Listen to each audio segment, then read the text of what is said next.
একাধিক শর্ত সাপেক্ষে যদি কোনো গড় বের করা হয় সেক্ষেত্রে আমরা এভারেজ ইফস ইউজ করব। তাহলে এখানে হচ্ছে আমি শর্ত যেটা বললো একাধিক শর্ত, প্রথম হচ্ছে প্রোডাক্ট, তারপর হচ্ছে আমি এখানে রিজন নিয়ে আসবো। তাহলে প্রোডাক্ট যদি আমি এখানে কার্সরটা রাখলাম, রেখে আমি সেই আবার ডাটাতে ক্লিক করব, ডাটা ভ্যালিডেশনে যাব, এখানে হচ্ছে আমি লিস্ট দিব এবং সোর্সটা হচ্ছে আমি দিব কোন সোর্স থেকে নিবে, আমি নিব হচ্ছে এই প্রোডাক্ট লিস্ট থেকে, ঠিক আছে।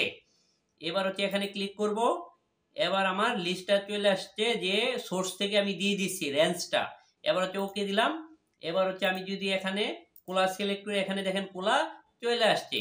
এবার হচ্ছে আমি এই রিজনে আমার হচ্ছে এই যে শর্ত দ্বিতীয়টা আমি এখানে রাখতেছি, তাহলে আমি এখানে কার্সরটা রাখলাম, আবার ডাটাতে ক্লিক করলাম, ডাটা ভ্যালিডেশনে আবার ক্লিক করছি, এলাও এখানে লিস্টে যাবে, আবার সোর্সটা হচ্ছে কি আমি দিব হচ্ছে এই যে রিজনের B5 থেকে নিয়ে B18 পর্যন্ত।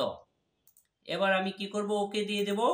এবার আমি যদি রিজন দিই ঢাকা, তাহলে আমার ঢাকা চলে আসছে। এবার হচ্ছে আমি কন্ডিশনটা দিব ফাংশনটা, তাহলে আমি কি করব, টোটাল অ্যামাউন্টের ঘরে লিখব equal to average ifs, first bracket start করলাম, বলতেছি কি এভারেজ রেঞ্জ, তাহলে হচ্ছে আমি এই C5 থেকে নিয়ে আমি এভারেজের রেঞ্জটা দিলাম, কমা দিলাম। এবার বলতেছে ক্রাইটেরিয়া 1 এর রেঞ্জ, তাহলে ক্রাইটেরিয়া 1 হচ্ছে A5 থেকে নিয়ে A18 পর্যন্ত হচ্ছে ক্রাইটেরিয়ার রেঞ্জ, কমা দিলাম। এবার দেখি কি বলতেছে ক্রাইটেরিয়া 1, তাহলে ক্রাইটেরিয়া 1 কি A2 দিলাম, কমা দিলাম। এবার হচ্ছে ক্রাইটেরিয়া রেঞ্জ 2, ক্রাইটেরিয়া রেঞ্জ 2 কি B5 থেকে নিয়ে আমি সিলেক্ট করে দিলাম B18 পর্যন্ত, এবার আমি কমা দিলাম। এবার বলতেছে ক্রাইটেরিয়া 2, তাহলে ক্রাইটেরিয়া 2টা কি, ক্রাইটেরিয়া 2 হচ্ছে রিজন যেটা আমি বের করব B2, তাহলে আমি এখানে দিলাম B2। এবার হচ্ছে আমি ফার্স্ট ব্র্যাকেট ক্লোজ করে দিলাম, যেহেতু আমার এখানে কন্ডিশন হচ্ছে দুইটি, তাহলে আমি এখানে A2 দিলাম এবং B2 দিলাম। এবার হচ্ছে আমি যদি এন্টার দেই, দেখেন কোলা ঢাকার এভারেজ হচ্ছে 1,61,67,500। তাহলে আমরা কোলা ঢাকা দেখি এখানে কয়টা আছে, কোলা ঢাকা এখানে হচ্ছে কোলা ঢাকা এই দুইটাই, তাহলে এই দুইটার এভারেজ হচ্ছে আমার 1,61,67,500।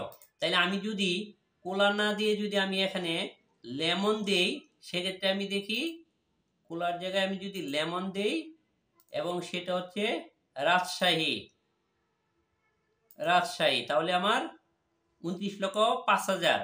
তাইলে আমি দেখি লেমন রাজশাহী একটা ডাটা আছে, তারপরে হচ্ছে লেমন রাজশাহী এই দুইটা ডাটা আছে, তাহলে এই দুইটা ডাটার এভারেজ হচ্ছে 29,05,000। এইভাবে আপনি এভারেজ ইফস আমরা ব্যবহার করতে পারি। যদি ভিডিওটি ভালো লাগে সেক্ষেত্রে আমাদের চ্যানেলটিকে সাবস্ক্রাইব করতে পারেন, আর যদি কোনো টপিকস নিয়ে ভিডিও দেখতে চান সেক্ষেত্রে কমেন্টস করতে পারেন। আজ এই পর্যন্তই, অন্য কোনো দিন অন্য কোনো টপিকস নিয়ে আবার কথা বলবো, সে পর্যন্ত ভালো থাকুন।